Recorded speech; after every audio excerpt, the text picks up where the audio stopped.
Welcome to InfoStream, your daily current. Unsure what to listen to? Turn to us for today's headlines. Stay informed. Escalating conflict continues in Gaza and the West Bank. NATO strengthens defenses along its eastern border. Trump demands NATO cease Russian oil purchases. Trump's UK visit raises political and security worries. A British couple's health crisis worsens in Afghanistan. Albania launches an AI innovation initiative. Steve Biko Inquest seeks justice after 4 decades.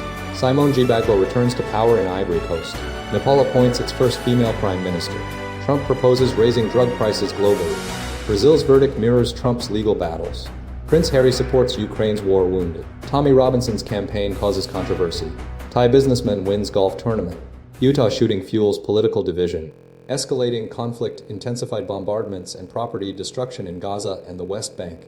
The conflict in Gaza and the West Bank is escalating with intensified Israeli military operations and widespread property destruction. In Gaza, heavy airstrikes have dramatically escalated, forcing a mass exodus with approximately 250,000 people fleeing to the south, as Israel seeks to occupy the city, the last stronghold of Hamas. Civilian displacement is surging, with families facing dire conditions and a looming humanitarian crisis, exacerbated by the declaration of a famine. The offensive targets include schools and makeshift shelters, despite warnings to residents. Simultaneously, the West Bank is experiencing increased tensions and violence. Israeli forces have taken over Palestinian homes, utilizing them as military bases for extended periods, documented by the UN, with over 267 homes occupied in the last 2 weeks of June. This practice, though denied by the IDF, is occurring amidst heightened settler attacks and military operations, resulting in over 900 Palestinian deaths according to UN estimates. The situation in Tulkarm is particularly concerning, with Israeli forces demolishing over 150 homes within the refugee camp, displacing approximately 30,000 residents who remain unable to return. The IDF justifies these actions as necessary to dismantle terror strongholds, but acknowledges instances of property damage. The conflict's impact extends beyond Gaza, with the West Bank witnessing a significant increase in demolition orders, totaling over 400 since the start of Operation Iron Wall in January. UNRWA is providing support to displaced refugees, establishing temporary health centers and schools. International diplomatic efforts are strained, with criticism directed at Israel's actions, particularly regarding the targeting of Hamas officials in Doha, which Israel claims was a response to a potential peace deal. The conflict's broader implications include the ongoing displacement of Palestinian communities and the disruption of civilian life across the West Bank. The situation remains volatile, with no immediate resolution in sight, and continued concerns about the humanitarian impact on Palestinian civilians. NATO bolsters eastern flank following drone incursion. Following a significant escalation of tensions, NATO is intensifying its military presence along its eastern border in response to a series of Russian drone incursions into Poland. The incident, involving over a dozen drones entering Polish airspace on Wednesday, prompted a swift and coordinated reaction from several member states. Denmark, France, and Germany have joined a new mission, dubbed the Eastern Sentry, to bolster the alliance's defense capabilities. This initiative reflects a heightened concern regarding potential escalation stemming from the ongoing conflict in Ukraine. The drones, some of which were shot down and others impacting civilian areas, represent the most serious such incident since the war's commencement in February 2022. Polish Prime Minister Donald Tusk emphasized the gravity of the situation, stating it was the closest Europe has come to open conflict since World War II. Denmark is providing 2 F-16 fighter jets and a warship to enhance Poland's air defense, reflecting a proactive approach to deter further aggression. France has committed 3 Rafale fighter jets, while Germany has pledged 4 Eurofighters to the mission. The United Kingdom has announced its full commitment to supporting the Eastern Sentry operation, with further details regarding its contribution expected shortly. The primary goal of this enhanced NATO deployment is to demonstrate resolve and reinforce the alliance's commitment to safeguarding its eastern members. The incident underscored the vulnerability of NATO's periphery and prompted a strategic reassessment of defense postures within the alliance, marking a notable shift in the dynamics of the Russia-Ukraine conflict and its broader implications for European security. The situation remains fluid, and NATO anticipates further deployments and operational adjustments in response to evolving threats. Trump issues demand for NATO to halt Russian oil purchases. Former President Donald Trump has issued a forceful ultimatum to NATO member countries, demanding they cease purchasing oil from Russia and simultaneously impose significant tariffs on China. This move, communicated in a social media post, represents a significant shift in strategy and raises serious questions about the alliance's collective approach to the ongoing conflict in Ukraine. Trump's primary focus is on disrupting Russia's financial support for the war, arguing that NATO's current level of commitment has been insufficient. The ultimatum specifically targets the continued purchase of Russian oil by NATO nations, despite the European Union's existing ban on maritime Russian oil imports and refined products. Turkey, a major purchaser of Russian oil, is now included in the demands, highlighting the breadth of Trump's strategic reach. He proposes a dual approach, halting oil purchases and imposing tariffs on China, aiming to exert further pressure on Moscow and reshape global trade dynamics. The move follows a meeting with Russian President Vladimir Putin in Alaska, where momentum toward a resolution has stalled. Trump's demands could potentially prolong the conflict by creating additional obstacles to negotiations. Previously, Trump had threatened tariffs on India, which also purchases Russian oil, resulting in a diplomatic rift. The EU's reduced reliance on Russian oil imports, down to $1.72 billion in the first quarter of 2025, underscores the effectiveness of existing sanctions. However, Turkey remains a key exception, representing a substantial challenge to Trump's demands. The EU's cautious approach to trade wars, particularly with China, contrasts sharply with Trump's assertive stance. Despite the EU's reluctance to implement tariffs on China or India, Trump's insistence on these measures reflects his broader strategy of leveraging economic pressure to influence geopolitical outcomes. The situation remains fluid, with the potential for further escalation and the continued importance of time as a strategic factor in the conflict. Trump's UK state visit amidst political and security concerns. Donald Trump's upcoming state visit to the United Kingdom is unfolding amidst a complex backdrop of political maneuvering, security preparations, and planned protests. The visit, scheduled for September 16-18, marks a second invitation from King Charles III following a trade deal discussion. However, the visit has been overshadowed by controversy, particularly concerning Trump's recent visit to Scotland and the ongoing humanitarian crisis in Gaza. The visit's initial impetus stemmed from a desire to solidify a UK-US trade agreement, yet it's now fraught with challenges. Security preparations are extensive, with anticipated airspace restrictions and a significant police deployment, mirroring the 2019 visit scale. Protests are planned, spearheaded by the Stop Trump coalition, who condemn Trump's policies and actions, including his stance on Gaza. Demonstrations are expected in London and other locations. The visit's timing coincides with ongoing security concerns, with the Metropolitan Police preparing for a large-scale operation. The King will host Trump at Windsor Castle, including a wreath-laying ceremony at St. George's Chapel and a flypast. Security protocols are being reinforced due to the potential for unrest. Trump's recent visit to Scotland, including meetings with politicians and golf course visits, has further complicated the situation. Demonstrations occurred during his visit, with protesters voicing criticism. The King will also host a state banquet at Windsor Castle, where both he and Trump will deliver speeches. Trump will later travel to Chequers to meet with the Prime Minister and view the Sir Winston Churchill archives. Melania Trump will tour the Royal Library and see Queen Mary's doll's house. The Stop Trump coalition is planning a demonstration in London, and other protests are expected. Concerns over the security implications of the visit remain high. The visit is occurring amid a turbulent global landscape, with the UK facing significant political and social challenges. British couple imprisoned in Afghanistan face critical health crisis. An elderly British couple, Peter and Barbie Reynolds, are reportedly nearing death while imprisoned in Afghanistan, according to accounts from Faye Hall, an American woman also detained alongside them. Halt, released after 2 months, describes the couple's situation as literally dying, emphasizing the rapidly deteriorating conditions and the critical lack of time. The pair were arrested in February while returning to Bamiyan province, where they had resided for 18 years, running a charity program approved by the Taliban. They possess Afghan citizenship and were traveling via a privately chartered plane when intercepted at a checkpoint. Hall's release followed a period of intense hardship, including confinement in cramped cells and a maximum security prison populated by convicted murderers. She details the appalling conditions, highlighting Barbie Reynolds' significant weight loss and inability to stand, alongside Peter's worsening health, despite receiving daily medication, following heart surgery and cancer treatment. The couple's son voiced his fears regarding their imminent demise, citing Peter's convulsions and Barbie's severe anemia and malnutrition. The UN issued a warning in July, stating that the Reynolds' detention constituted inhumane conditions and that their survival was dependent on immediate medical intervention. The couple's prolonged imprisonment, coupled with the lack of adequate care, has created a dire situation. Despite the FCDO's support for the family and ongoing diplomatic efforts, the exact reason for their detention remains undisclosed after 4 court appearances. The situation underscores the vulnerability of foreign nationals within Afghanistan and the urgent need for international attention to ensure their well-being and safe release. The Reynolds plight has prompted calls for greater scrutiny of the Taliban's detention practices and a renewed commitment to securing their freedom. Albania's innovative AI Minister initiative. Albania has taken a groundbreaking step in governance by appointing Djela, the world's first AI minister, to combat corruption within the public procurement system. Prime Minister Edi Rama unveiled Djela as part of his new cabinet following his securing of a 4th term in office during May elections. Despite constitutional requirements mandating human ministers, the initiative is symbolic, aiming to address a persistent issue.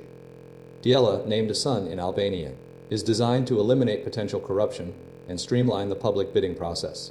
The project, spearheaded by a brilliant team, including international experts, focuses on developing the first full AI model for public procurement. Djela's primary role is to ensure transparency and accountability in public tenders, with the ultimate goal of creating a corruption-free Albania.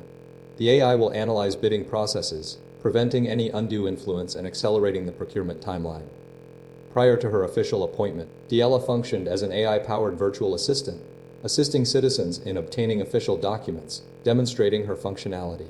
Rama emphasized the initiative's potential to transform the country's approach to public procurement, highlighting the benefits of speed, efficiency, and complete accountability. The team's work represents a significant advancement in utilizing artificial intelligence to tackle systemic challenges within government operations. This innovative approach signifies Albania's commitment to modernizing its governance and fostering a more transparent and efficient public sector. The project's success hinges on the AI's ability to effectively monitor and manage the bidding process, ultimately delivering a corruption-free system.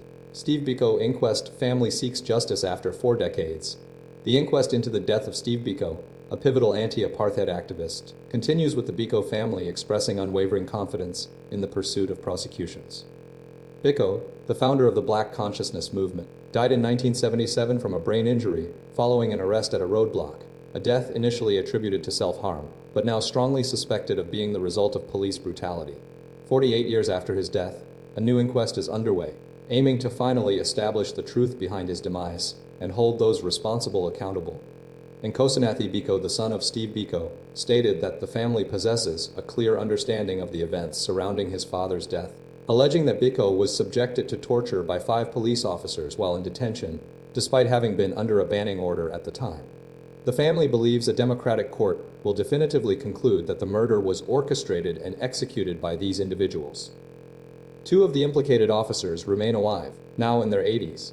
The inquest follows decades of inaction, with previous admissions of police brutality going unpunished. The case was examined by the Truth and Reconciliation Commission, TRC, in 1996, where the officers admitted to false statements made 20 years prior, but no prosecutions occurred. This lack of accountability has been a source of deep frustration for the Biko family and other families affected by apartheid-era crimes. President Cyril Ramaphosa's recent announcement of a judicial inquiry into allegations of political interference in the prosecution of apartheid-era crimes highlights the ongoing struggle for justice. The Biko family emphasizes that addressing the violent, brutal past is crucial for establishing a truly democratic South Africa, acknowledging the profound trauma inflicted upon the nation. The case was adjourned until 12 November, signifying the ongoing complexity and importance of this historical investigation. The family's continued pressure reflects a determination to confront the unresolved injustices of apartheid and secure a future free from the lingering effects of state-sponsored violence. Simone Gbagbo, a return to power in Ivory Coast. The former First Lady of Ivory Coast, Simone Gbagbo, is campaigning to become president in next month's election, a remarkable comeback following years of legal battles and a controversial period in the country's history. Once dubbed the Iron Lady for her toughness and defiance, Gbagbo, 76, was previously convicted of undermining the state and organizing armed gangs during a civil war. However, a recent amnesty granted by President Alassane Ouattara has paved the way for her candidacy. Gbagbo's story is one of dramatic reversals. Initially a key figure alongside her ex-husband, Laurent Gbagbo, she was imprisoned and subjected to harrowing conditions, including alleged sexual assault during the 2010-2011 conflict. Despite these experiences, she maintains her innocence and accuses the government of politically motivated charges. Her legal troubles, including charges pursued by the International Criminal Court, were eventually dropped. Laurent Gbagbo, her husband, was also convicted and spent 7 years at The Hague before being acquitted and returning to Ivory Coast in 2021, only to file for divorce shortly after. Now barred from running himself, he supports Simone's campaign, recognizing her as a powerful force within the country. Gbagbo founded the leftist movement of Capable Generations, MGC, and her campaign focuses on a modernized and prosperous Ivory Coast. Despite a tarnished reputation due to her involvement in the conflict, she remains a significant contender, particularly among supporters of her husband and those seeking a shift in the country's political landscape. Only 30% of Ivorian parliamentarians are women, and Gbagbo's candidacy represents a crucial step towards greater female representation in leadership roles. Her return to the political arena is symbolic, marking a pivotal moment in Ivory Coast's history and potentially establishing her as the nation's first female president. The ICC also pursued separate charges against both Gbagbo's, but they were ultimately dropped. Gbagbo's campaign is gaining traction as she seeks to leverage her legacy and experience to challenge the current president. Nepal's first female prime minister, appointed following unrest. Nepal has appointed Sushila Karki as its first female prime minister following widespread, deadly anti-corruption protests that led to the resignation of the previous government. The 73-year-old former Supreme Court Chief Justice was sworn in during a brief ceremony, marking a pivotal moment in the nation's history. The transition occurred after intense demonstrations, fueled by a government ban on social media, escalated into violent clashes resulting in over 50 fatalities and significant damage to government buildings.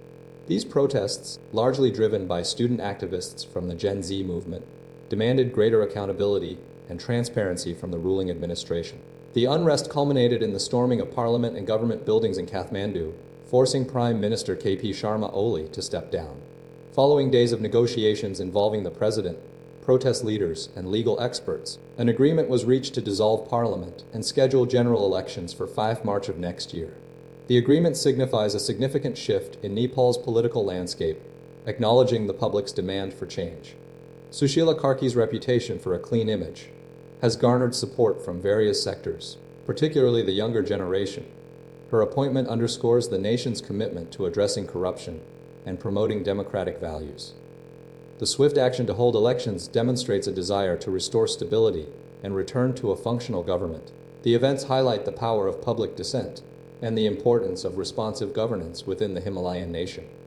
The transition represents a new chapter for Nepal, with Karki tasked with leading the country through the upcoming electoral process and addressing the underlying issues that triggered the recent unrest. Trump's strategy raising drug prices abroad to lower U.S. costs. President Donald Trump is pursuing a controversial strategy to lower prescription drug prices in the United States by compelling pharmaceutical companies to raise prices in other countries. Commerce Secretary Howard Lutnick revealed this approach, stating the administration's intention to prevent drug manufacturers from selling medications in the U.S. at reduced rates if they aren't offered at higher prices internationally. This tactic centers on the most favored nation pricing model, aiming to equalize drug costs across countries. The administration argues that American patients are effectively subsidizing healthcare for individuals in nations like Europe, where drug prices are generally lower. Historically, the U.S. has paid nearly 3 times as much for medications compared to comparable countries in 2022. Trump's previous attempts to implement most favored nation pricing through a rule for Medicare were blocked by the courts and subsequently reversed by the Biden administration. He revived this effort with an executive order, warning companies to offer U.S. patients the lowest price paid globally or face repercussions. Following unsuccessful negotiations, Trump sent letters to 17 major pharmaceutical CEOs, demanding most favored nation pricing for all drugs provided to Medicaid and Medicare enrollees, and insisting on guaranteed pricing for new drugs across all insurers. He also advocated for direct sales to consumers at globally discounted rates. Despite this pressure, significant price reductions in the U.S. have not materialized. In response, Eli Lilly announced a price increase for its weight loss drug Mounjaro in the United Kingdom to offset costs in the U.S. The Pharmaceutical Research and Manufacturers of America's PHRMMA argues that securing fair share payments from foreign countries is a better approach than implementing most favored nation policies. They express concern that such measures would undermine America's innovation ecosystem and harm patients and workers. The industry warns that importing foreign price controls would negatively affect American leadership. The administration's strategy remains a contentious issue, with significant legal challenges anticipated. Brazil's verdict echoes Trump's challenges. The conviction of former Brazilian President Jair Bolsonaro on charges of orchestrating an attempted coup has ignited significant parallels with challenges faced by Donald Trump in the United States, becoming a focal point for right-wing movements and raising concerns about democratic stability. The Brazilian Supreme Court's ruling, sentencing Bolsonaro to over 27 years in prison for plotting to overthrow democracy, marks a historic break from Brazil's past of shielding authoritarian figures through amnesty laws. This echoes the U.S.'s own struggles with attempts to overturn election results and the role of political figures in inciting unrest. The trial's reverberations extend across the Atlantic, with figures like Charlie Kirk, a prominent conservative activist, directly comparing Bolsonaro's situation to Trump's, urging similar action against the former U.S. president. Kirk's death shortly after the Brazilian verdict further amplified the connection, framing it as a grave political crime, and highlighting the shared struggle against perceived threats to democratic institutions. Brazil's history of impunity following its 21-year military dictatorship characterized by amnesty laws and a reluctance to prosecute those responsible for human rights abuses has created a context strikingly similar to the challenges Trump faced. The failure to hold accountable those involved in the January 6th Capitol attack, coupled with claims of election fraud, fueled similar anxieties in the U.S. The Brazilian judiciary's decisive action, unlike the U.S. approach, serves as an implicit challenge to the American system. The case represents a nation confronting its past and acknowledging the importance of accountability. The comparison underscores the fragility of democratic institutions and the potential consequences of unchecked power. The situation in Brazil has become a warning sign, a canary in the coal mine, for the United States, prompting reflection on the lessons learned and the ongoing need to safeguard democratic values. The case is a stark reminder that leaving unresolved historical injustices can create a breeding ground for future instability. Prince Harry's surprise visit to Kyiv supports war wounded. Prince Harry undertook a significant, unannounced visit to Kyiv, Ukraine, at the invitation of Superhumans, an organization dedicated to assisting individuals with life-altering injuries sustained during the ongoing conflict. Arriving by train, Harry expressed his commitment to providing support for the recovery of injured military personnel. Superhumans, established to provide prosthetic limbs and rehabilitation services, extended the invitation, and founder Olha Rudneva greeted him with a traditional podstakanik, a silver holder for tea, symbolizing hospitality. This marked Harry's first visit to the capital, following a previous visit to a Superhumans-run center in Lviv in April. The scale of injuries is substantial, with estimates suggesting tens of thousands of soldiers and civilians suffering from amputations as a direct result of Russia's invasion. Precise casualty figures remain unavailable due to Ukrainian government policy. During his visit, Harry engaged with war veterans, including Vasil Timulis, who highlighted the motivational impact of participation in the Invictus Games, a multi-sport competition Harry established for injured and sick military personnel. Simultaneously, UK Foreign Secretary Yvette Cooper was also in Kyiv, announcing an additional $142 million in UK aid focused on bolstering Ukraine's energy infrastructure and supporting vulnerable communities. This aid package is accompanied by 100 new sanctions targeting Russia's economy and military supply chains. Cooper's visit reinforced the United Kingdom's unwavering support for Ukraine and its leadership in the face of the ongoing aggression. The visit underscored the importance of international collaboration in addressing the humanitarian crisis and providing assistance to those affected by the conflict. The meeting with President Zelensky, Prime Minister Svyridenko, and Foreign Minister Sybiha further solidified the UK's commitment to Ukraine's sovereignty and territorial integrity. Tommy Robinson's campaign for Unite the Kingdom sparks controversy. Tommy Robinson is spearheading a new political campaign titled Unite the Kingdom, aiming to challenge existing political structures and ideologies. A central element of this campaign involves the creation of a new protest movement named Stand Up to Racism, intending to directly confront and oppose what it perceives as systemic racism. Significantly, the movement seeks to incorporate prominent figures within the anti-racism movement, notably Diane Abbott, the former Labour Party MP. This strategic alliance aims to broaden the campaign's appeal and leverage the established credibility of Abbott and other key figures.